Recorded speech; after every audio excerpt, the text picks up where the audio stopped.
Ya, Assalamualaikum warahmatullahi wabarakatuh. Selamat siang saudara, senang sekali saya Hazet Akbar kembali menjumpai Anda di Dialog Jambi Bicara untuk edisi Rabu 13 Agustus 2025.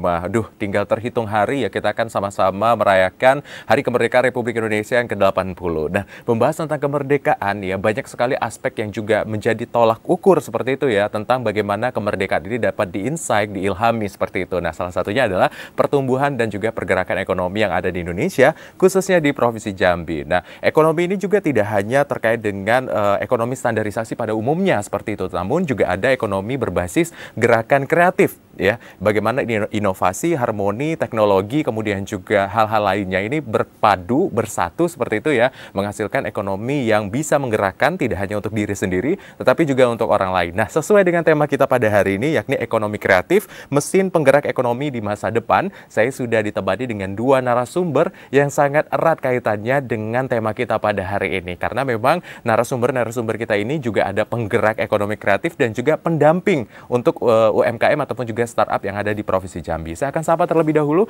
narasumber saya yang pertama ini di tengah-tengah kami, karena hari ini kebetulan ada dua yang ganteng, jadi tengahnya satu-satu yang paling cantik ya. Hari ini ada Degita Wilza. Halo Degita. Halo Kak. Sehat?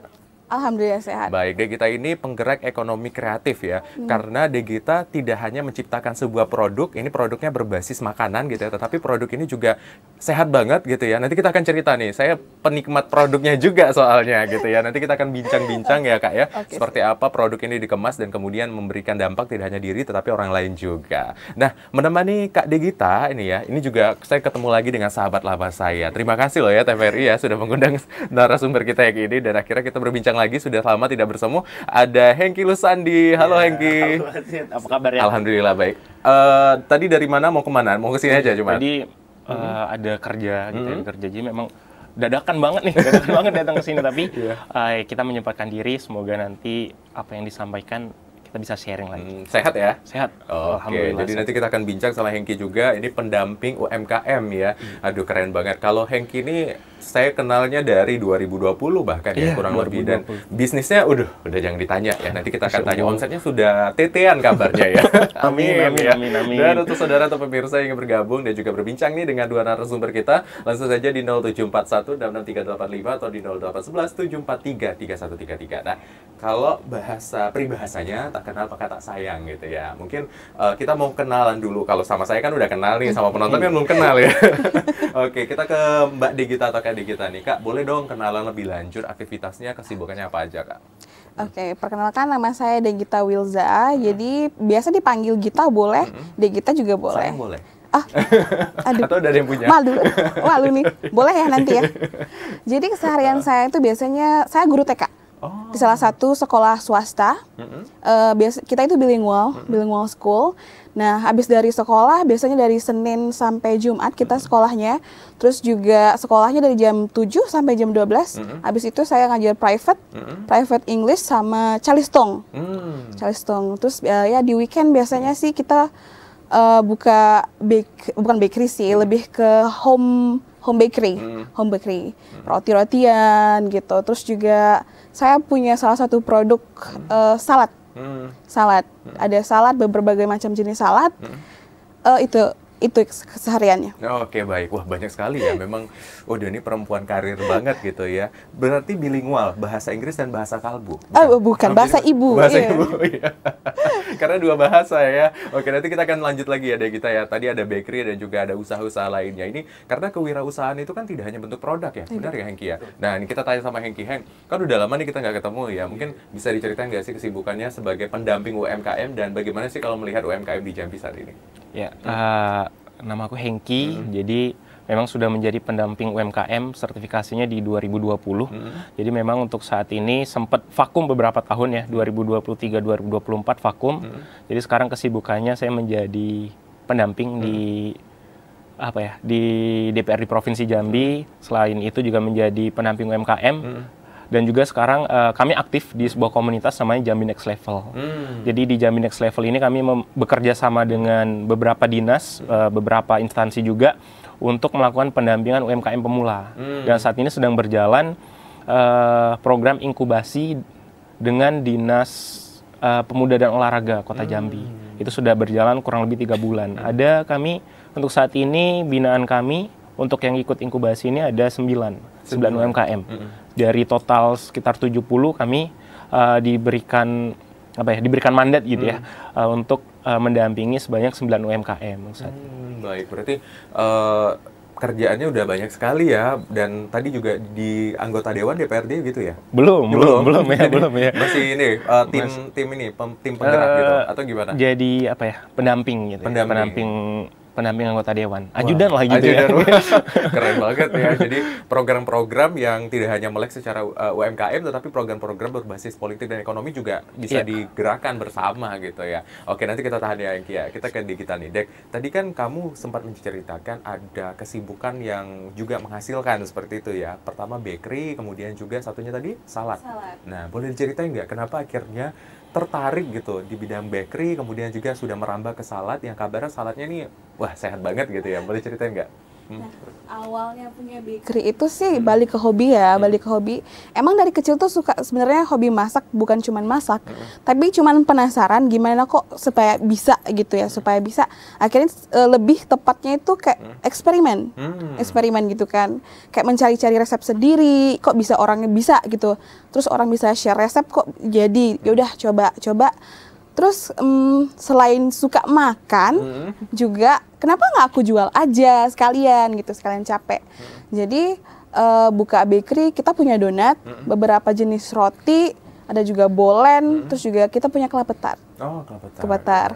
Nah, terus biasanya konsumennya sih dari wali murid sekolah saya sendiri gitu. Testimoninya yang terdekat ya. Betul. Ya. Nah, terus akhirnya itu merambah ke salad. Kenapa? Karena kayak sekarang itu merasanya tuh kayak, aduh aku harus makan sehat banget nih, karena tubuh aku tuh udah benar-benar udah nggak kuat gitu loh. Karena di tahun 2020 pas COVID aku pernah kurus lah ibaratnya gitu ya, pernah kurus. Terus makanannya tuh emang sehat lah gitu ya, sehat lah gitu kan, nggak makan gorengan segala macamnya gitu. Tapi jualan ini donat gitu. Nah akhirnya itu gimana ya, kan keseharian aku tuh lumayan sibuk ya, ibaratnya itu pergi pagi pulang malam gitu. Jadi nggak ada waktu untuk menyiapkannya. Jadi akhirnya aku coba bikin salad itu, pernah aku buat di tahun 2019 kalau nggak salah, untuk dimakan sehari-hari. Aku coba posting di Instagram aku, banyak yang nanya. Jadi akhirnya ya udah deh aku buat gitu. Nah ciri khas dari salad ini namanya salad bar Jambi. Ciri khasnya itu kita pakai tortillanya itu dari oat. Dari oatmeal. Gimana caranya aku tuh bisa makan kayak ada sayurnya, terus juga ada karbohidratnya, sama juga ada lemaknya, proteinnya, harus lengkap. Apalagi aku sibuk nggak punya waktu, jadi mau nggak mau aku bikin itu supaya aku makan itu, aku jualin aja.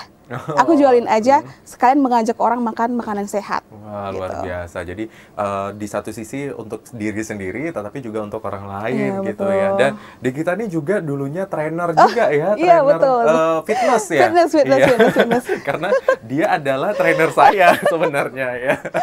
Iya, jadi fitness juga gitu ya. Nah, nanti kita akan tanya lebih lanjut. Oke, Heng, ini tadi udah dengar kan dari Degita nih selaku penggerak ekonomi kreatif, dari satu produk yang basisnya untuk diri sendiri tapi juga ke orang lain dan ada dampak gitu. Nah, kalau di Jambi sendiri kamu melihat dan mungkin kamu mendampingi gitu ya, ekonomi kreatif yang di Jambi ini bagaimana sih pertumbuhan dan perkembangannya sejauh ini?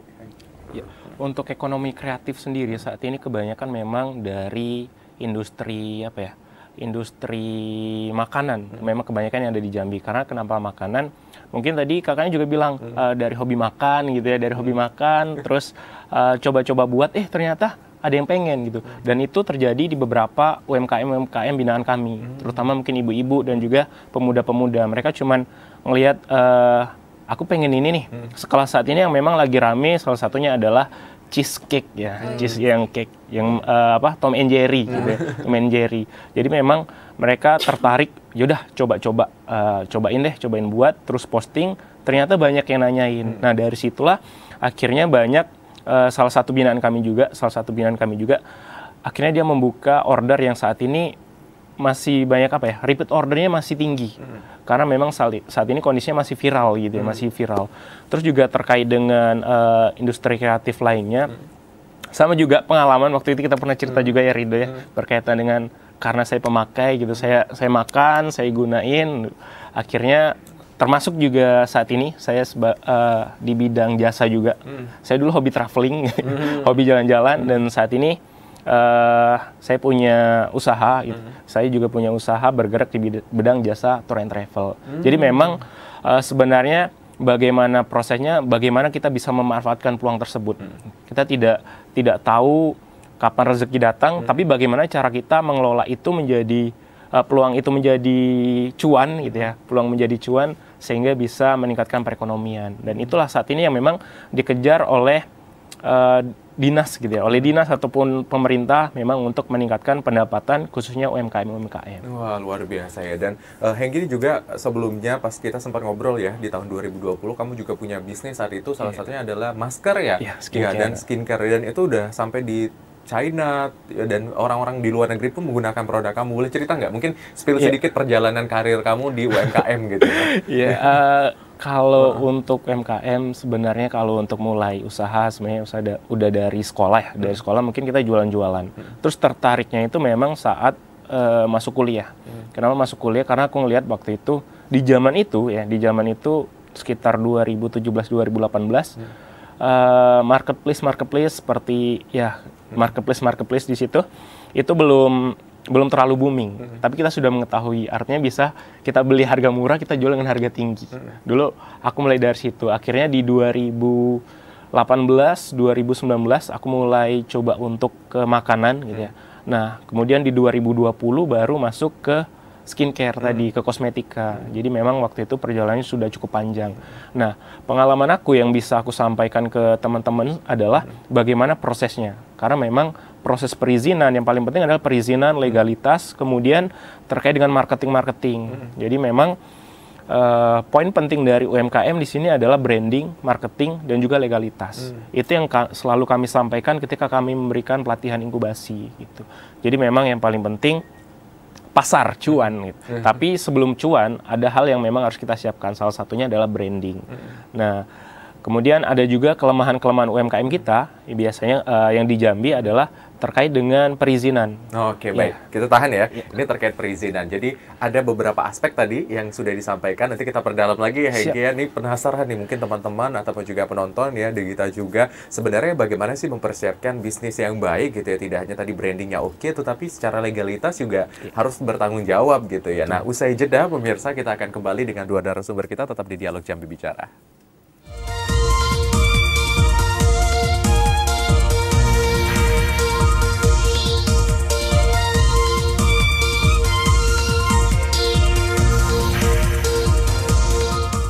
Ya, terima kasih saudara, Anda masih setia menyaksikan kami di Jambi Bicara, dan pembahasan kita masih terkait dengan ekonomi kreatif ya. Bagaimana ekonomi kreatif ini sebagai penggerak ekonomi di masa depan. Tadi kita sudah mendengar gitu ya dari dua narasumber kita, yang satunya pendamping UMKM, yang satunya adalah penggiat seperti itu ya, atau menyelenggarakan produk gitu. Nah, tadi kita sebelum jeda gitu ya, ada 3 tadi ya. Namun, saya mau konfirmasi dulu nih ke Degita. Dek, dari ketiga-tiganya nih, sejauh mana sih kamu sudah membranding gitu ya produk-produk kamu, kemudian bagaimana caranya dan apa saja yang sudah kamu lakukan, dan bahkan mungkin apakah sudah ada legalitas? Nah, seperti apa deh?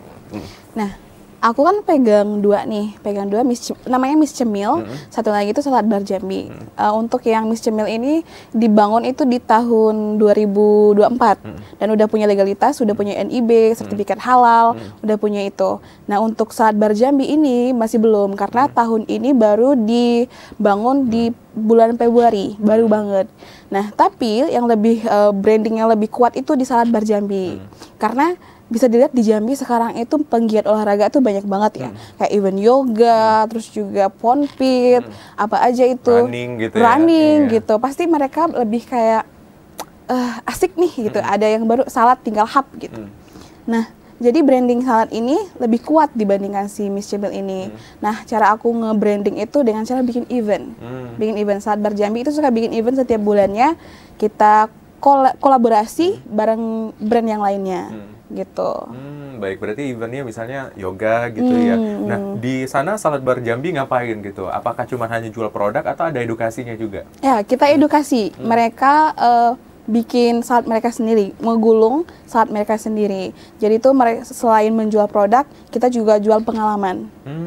Membuat salad sendiri. Berarti handmade di lokasi gitu ya? Betul. Kamu yang instrukturnya dan Betul. teman-teman ngikut gitu ya gimana? Betul. Itu produk kamu yang sediain berarti? Iya, betul. Oh, betul. gitu. Semuanya masih handmade semua. Masih handmade semua, keren ya. Jadi pengen ikut kelas kamu deh jadinya boleh. ya, next time ya. Karena memang produknya dibuat sendiri, terus sehat gitu ya. Tapi ini menarik ya, satu produk Miss Cemil yang banyak banget gulanya. Mungkin tapi nggak tahu nih, mungkin lebih sehat juga. Seimbang ya. Seimbang ya, nanti yang Seimbang. satunya sehat. Nanti kita bahas ya, seperti apa produk ini dikemas. Nah, kita ke Hengki. Heng, tadi kan sudah dengar nih, ternyata produk dari Degita gitu ya, 2 produk, salah satunya sudah ada izin dan lain-lain. Nah, kamu melihat seperti apa sih sebenarnya kemanfaatan gitu ya ketika ada izin, kemudian brandingnya bagus, marketingnya gimana dan lain-lain?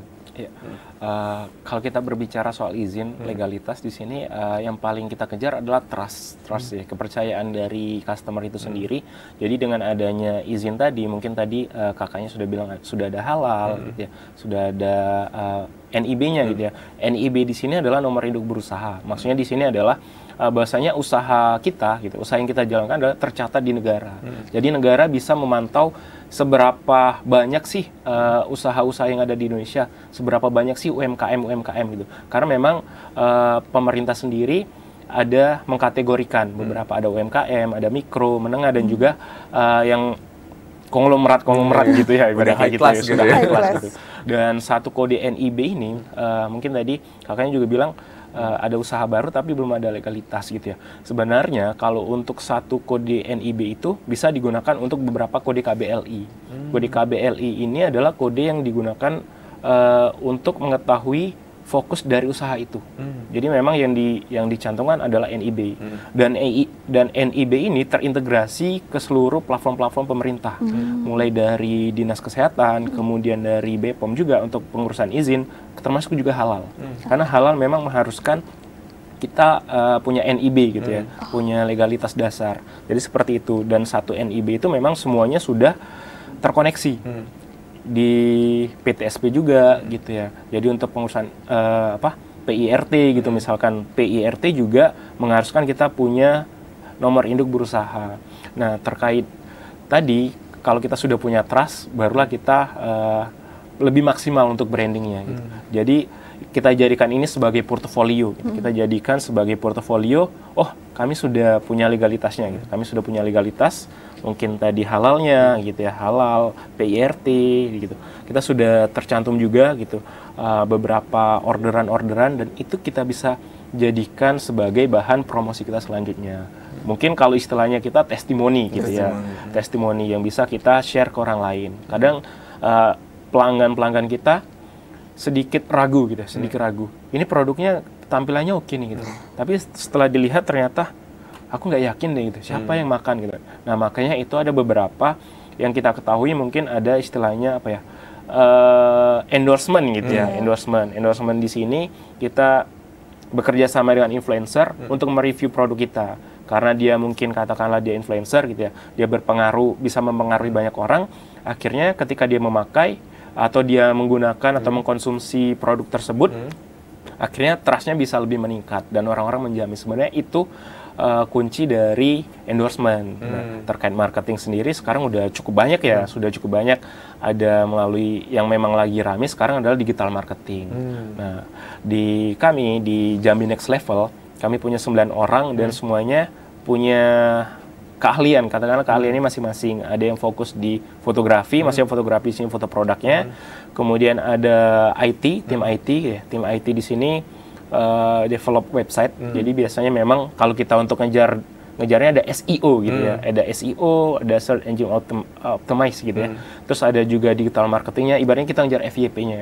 Jadi memang kami saat ini kepalanya, tapi anggota kami saat ini sudah ada 25 timnya 25 orang. Yang menggerakkan itu ya? Menggerakkan 25 orang. Jadi memang itu tadi, kami memang pendampingan fokusnya di branding dan juga di legalitas. Itu yang kami fokuskan. Itu yang paling penting ya, karena memang ketika produknya sudah punya apa ya istilahnya, ini produk bagus gitu ya, bisa misalnya produk berbasis jasa atau produk yang memang bisa dikonsumsi atau hal lainnya.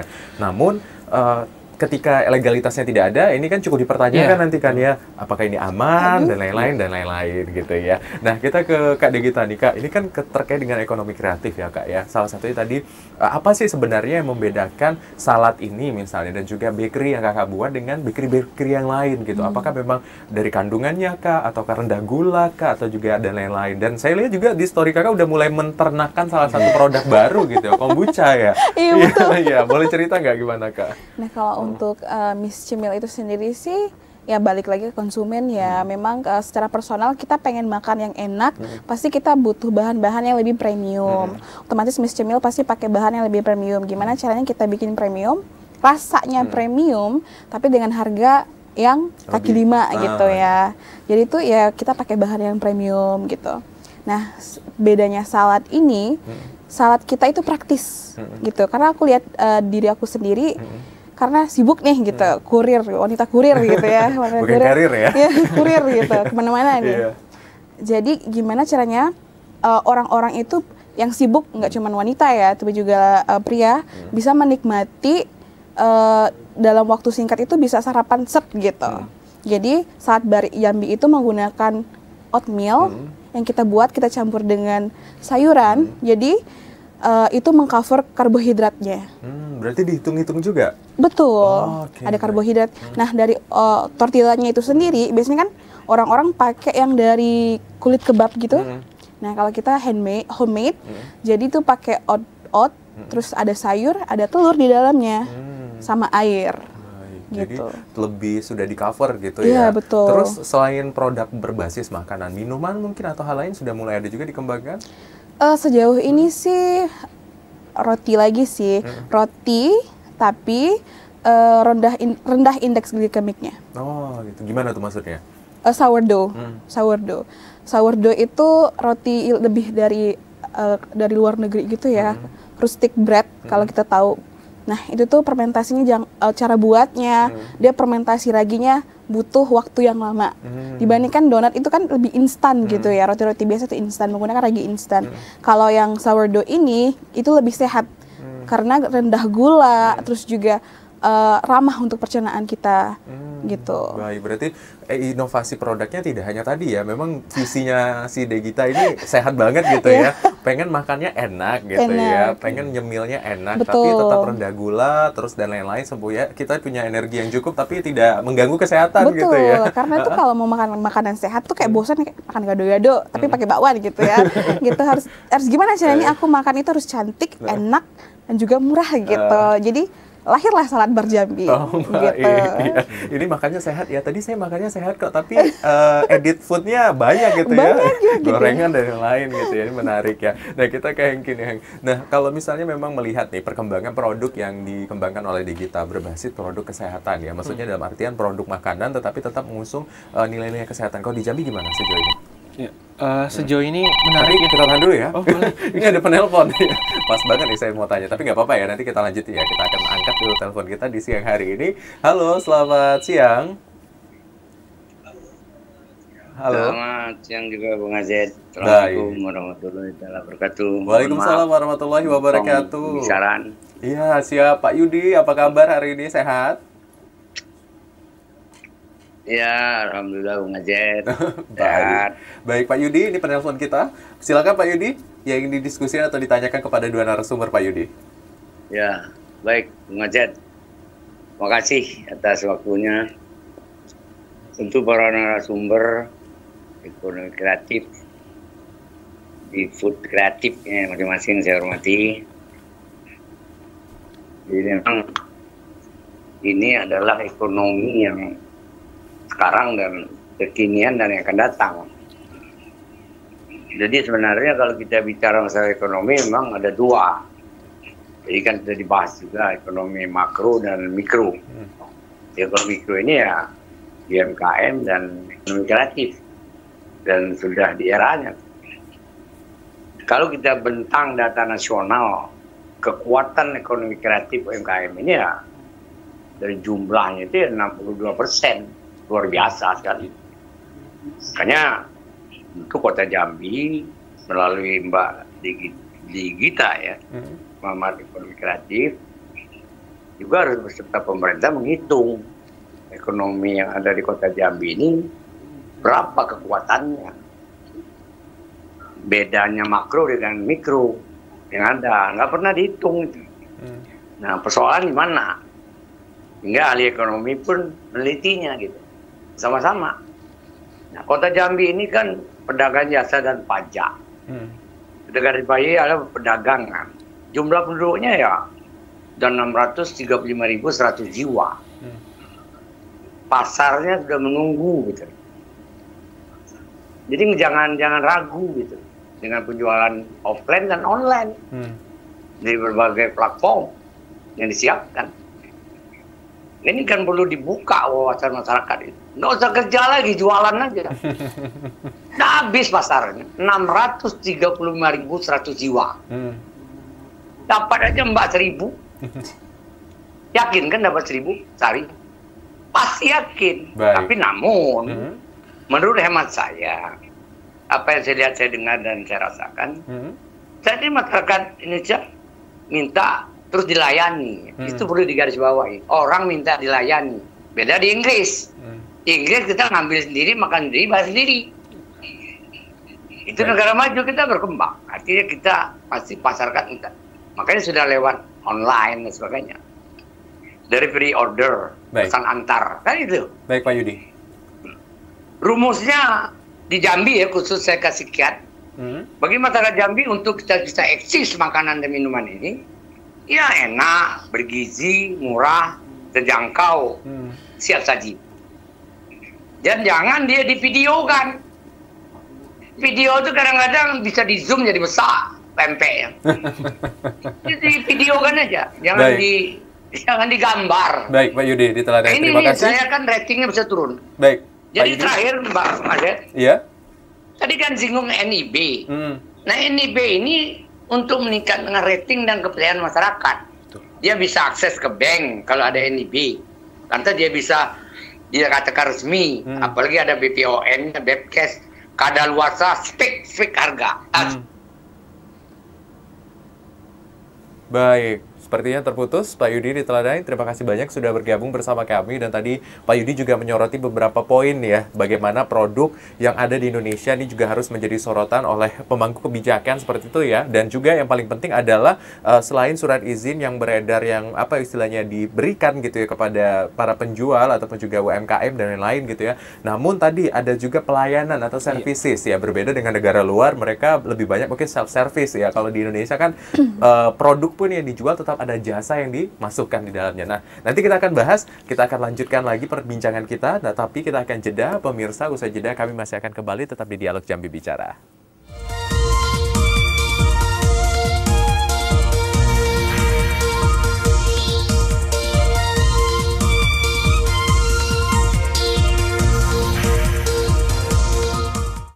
Ya, terima kasih saudara, Anda kembali menyaksikan Dialog Jambi Bicara dan pembahasan kita terkait dengan ekonomi kreatif nih sebagai penggerak roda perekonomian di masa depan gitu ya. Tadi kita sudah mendengar dengan jelas sekali penelpon kita. Terima kasih Pak Yudi yang juga sangat support sekali dengan keberadaan ekonomi kreatif berbasis mikro, makro dan juga bahkan ekonomi yang sudah cukup besar, perusahaan-perusahaan yang juga menunjang perekonomian gitu ya melalui CSR-nya ataupun hal-hal lainnya. Nah, tadi kita sudah sempat juga membahas sedikit ya dari produk yang dijual. Bahwasannya produk ini kan ada salah satu keunikan seperti itu. Nah, kalau kamu nih, Hengki, melihat bagaimana sih sebenarnya kita harus melihat pasar kita gitu ya, dan bagaimana kita menyusun produk yang sebenarnya ini sangat dibutuhkan untuk anak-anak ataupun anak-anak semua usia deh, anak-anak, remaja, orang tua dan bahkan seluruh elemen masyarakat gitu.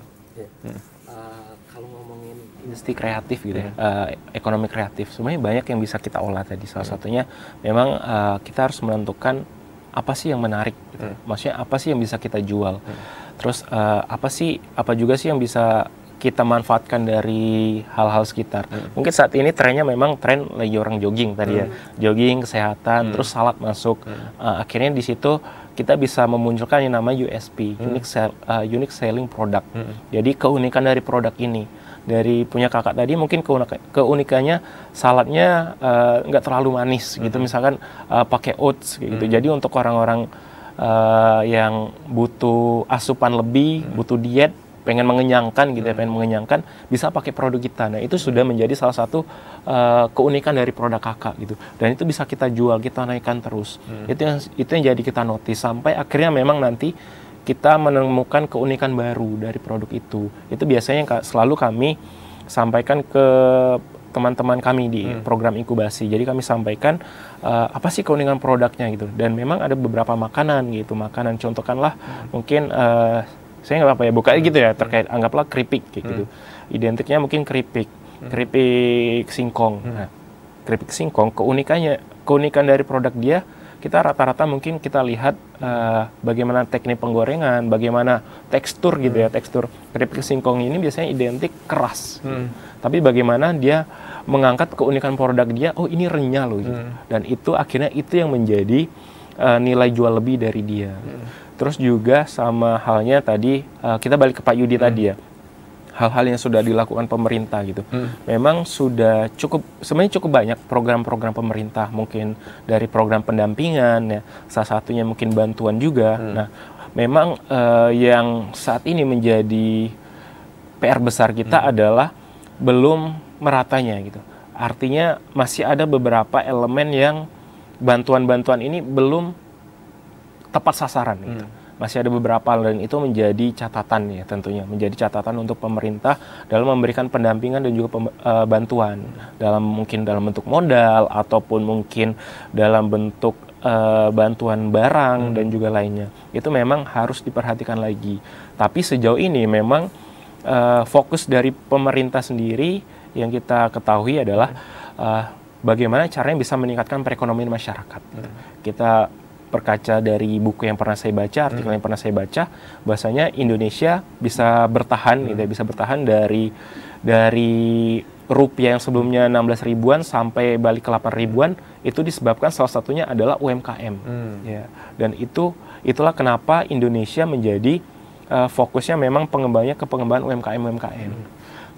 Kalau di negara lain, mungkin tadi Pak Yudi juga, karena kebetulan aku di jasa perjalanan wisata ke luar negeri juga gitu ya. Jadi nggak sejauh-jauh, mungkin di negara sebelah ya, Malaysia, Singapura gitu. Karena aku lebih sering ke sana. Karena mereka membuat sistem self-service di sini karena salah satunya mereka kekurangan tenaga kerja, salah satunya. Kemudian yang kedua, mereka sudah ya efisiensi lah gitu. Efisiensi gimana caranya biar ya udah nggak apa-apa aku keluar modal gede di awal, tapi untuk selanjutnya aku bisa lebih murah gitu. Sama kayak mungkin di UMKM juga gitu ya. UMKM mereka lebih baik invest di mesin di awal, tapi walaupun besar di awal tapi nanti keuntungannya ya. Iya, jadi memang itulah yang terjadi yang ada di Malaysia dan juga di Singapura. Ini yang terdekat ya. Itu memang yang aku amati di lapangan. Dan kemudian untuk produk-produk kita yang bisa kita ekspor, katakanlah seperti itu, bisa kita jual di sana, ada beberapa produk gitu memang. Kecuali satu, produk oleh-oleh gitu ya. Produk oleh-oleh ini tidak bisa kita jual di sana. Karena kenapa?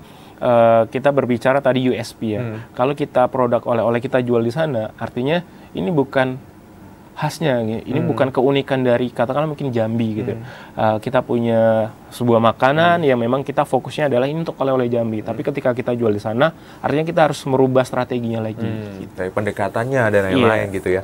Nah, berarti yang saya soroti adalah dari pernyataan Hengki tadi terkait dengan hilirisasi produk gitu ya. Bagaimana keinginan pemerintah ataupun juga masyarakat secara luas menghadirkan barang tertentu untuk mempermudah produksi misalnya gitu ya. Namun manfaatnya jangka panjang gitu ya. Itu yang menjadi salah satunya. Oke, kita ke Dek nih. Dek, mungkin kan di luar sana banyak sekali nih teman-teman yang pengen coba bisnis. Mungkin ada bisnis yang sama atau bisnis-bisnis yang lain. Nah, gimana sih? Harusnya berani aja deh dulu coba gitu. Nah, gimana tuh Dek kalau ciri kamu?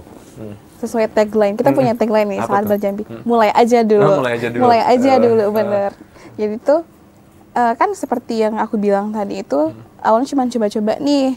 Di kita posting cantik-cantik, ternyata banyak yang mau.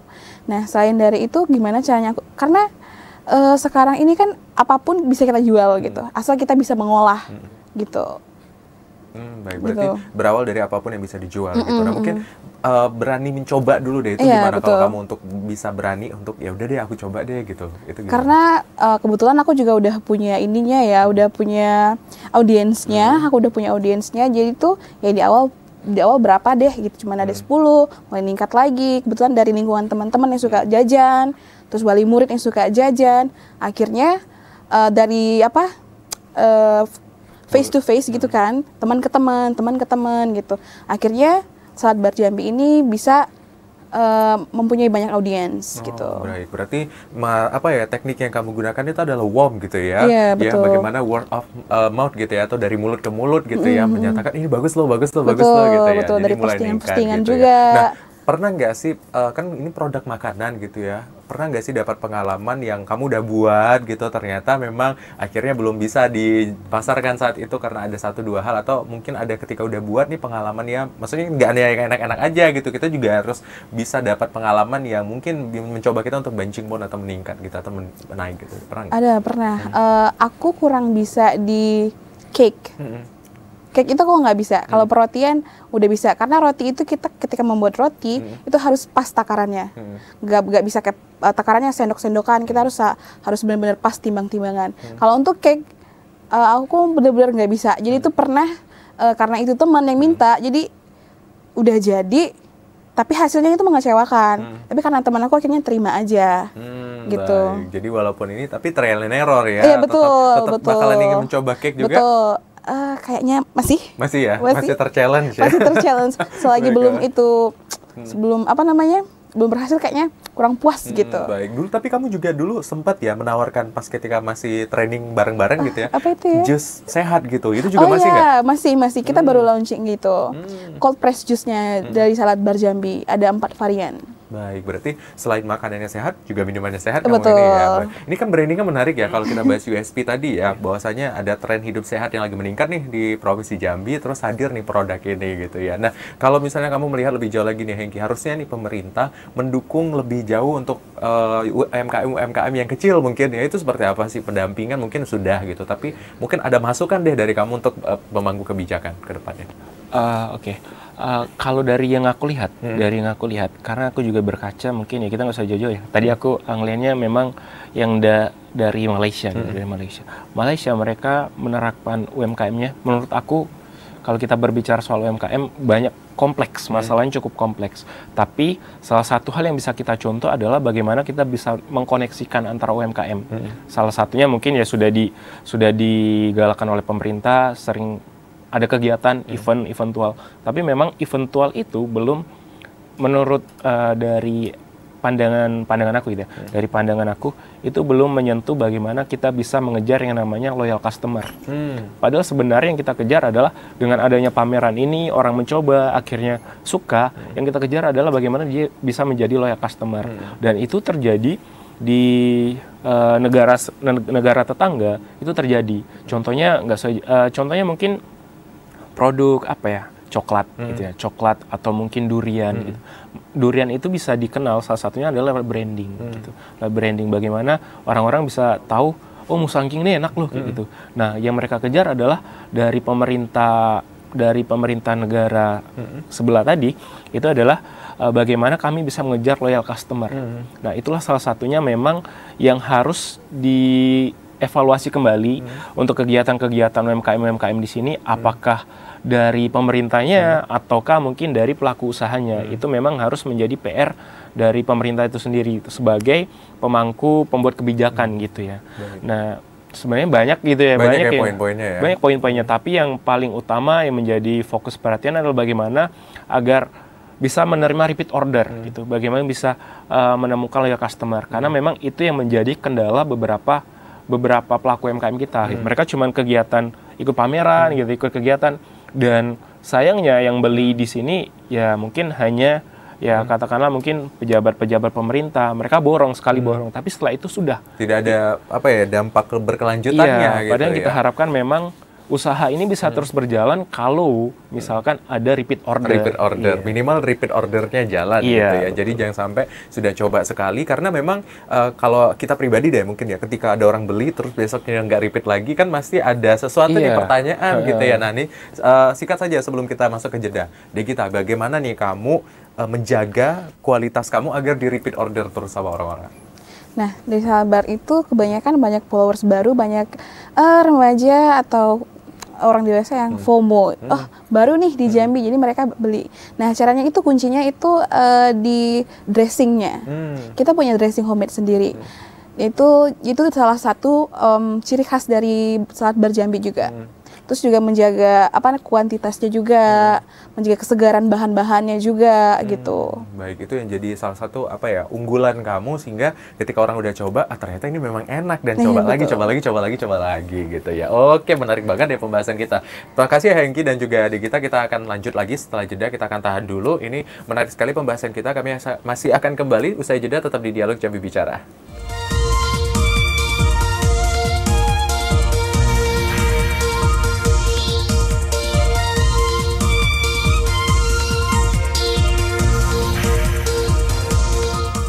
Ya, terima kasih saudara, Anda kembali menyaksikan kami di Dialog Jambi Bicara, dan tidak terasa pembahasan kita sudah berada di segmen terakhir, yang artinya kita akan berpisah dulu dengan narasumber kita, tapi di lain waktu dan kesempatan kita masih akan kembali berkolaborasi ya, dan membahas tentang tema-tema lain yang menarik. Nah, sebelum kita menutup, kita akan mendengarkan closing statement nih, ataupun juga pesan dan kesan dari narasumber kita pada hari ini, dan sesuai dengan tema kita. Mungkin dari Kak Degita dulu deh, Kak, apa yang disampaikan pada penonton atau teman-teman di luar sana yang menyaksikan? Nah, untuk teman-teman di sana, khususnya perempuan kali ya, untuk pengen berusaha atau berkarir, mulai aja dulu. Karena kita nggak tahu kan gimana nih nanti ke depannya, kita harus hadapin aja gimana. Naik turunnya itu pasti banget. Tapi tidak menutup kemungkinan kita akan sukses untuk ke depannya. Jadi coba aja dulu. Sesuai dengan tagline-nya Salad Bar Jambi, mulai aja dulu. Gitu. Jangan lupa di-follow ya, Salad Bar Jambi. Baik. Jadi kalau mau makanan sehat langsung nih sama Kak Degita ya, tidak hanya buat makanannya, tapi juga tidak hanya menikmati produknya, tapi diajarkan juga cara membuatnya. Baik, terima kasih banyak Kak Degita. Baik, selanjutnya Bang Hengki nih, Bang, mungkin apa yang disampaikan kepada penonton, pemirsa, ataupun juga pemangku kebijakan terkait tema kita pada hari ini? Ya, wah berat nih ya. Pas giliran aku langsung ke pemangku kebijakan gitu. Kalau aku lebih fokus sebenarnya untuk teman-teman UMKM terus berinovasi gitu ya, terus berinovasi, tingkatkan produknya, terutama mungkin dari higienisnya, mungkin kalau makanan, atau yang jelas dari pelayanannya. Tadi kita juga sempat ngobrol sama Pak Yudi, bagaimana kita bisa meningkatkan pelayanan-pelayanan kita untuk UMKM, sehingga nanti bisa muncul repeat order, dan yang paling penting adalah bagaimana kita bisa memanfaatkan peluang, gitu ya, peluang yang bisa menghasilkan cuan. Dan terakhir ya, ada beberapa hal yang memang harus dimiliki oleh UMKM. Pertama adalah legalitas, kemudian yang kedua produk yang bagus ke USP ya, yang produk yang bisa kita jual, dan yang ketiga adalah branding dan marketing. Sama yang keempat adalah closing. Jadi closing di sini bagaimana cara kita bisa mendapatkan repeat order selanjutnya. Oh, baik, terima kasih banyak. Wah, langsung dikasih ilmu nih free sama Bang Hengki selaku pendamping UMKM. Tadi ada 4 aspek yang kemudian bisa dikembangkan lebih lanjut. Terima kasih banyak Bang Hengki. Terima kasih banyak Kak Degita udah hadir pada hari ini. Dan terkait dengan tema kita pada hari ini, pemirsa, pada dasarnya setiap orang punya kemampuan dan potensi untuk menghadirkan sebuah usaha ya. Yang paling penting adalah tadi sesuai yang disampaikan oleh Kak Degita, mulai aja dulu dan coba aja dulu. Karena kita nggak akan tahu setiap potensi yang kita hadirkan, naik dan turun usaha kita itu adalah pembelajaran untuk kita ya.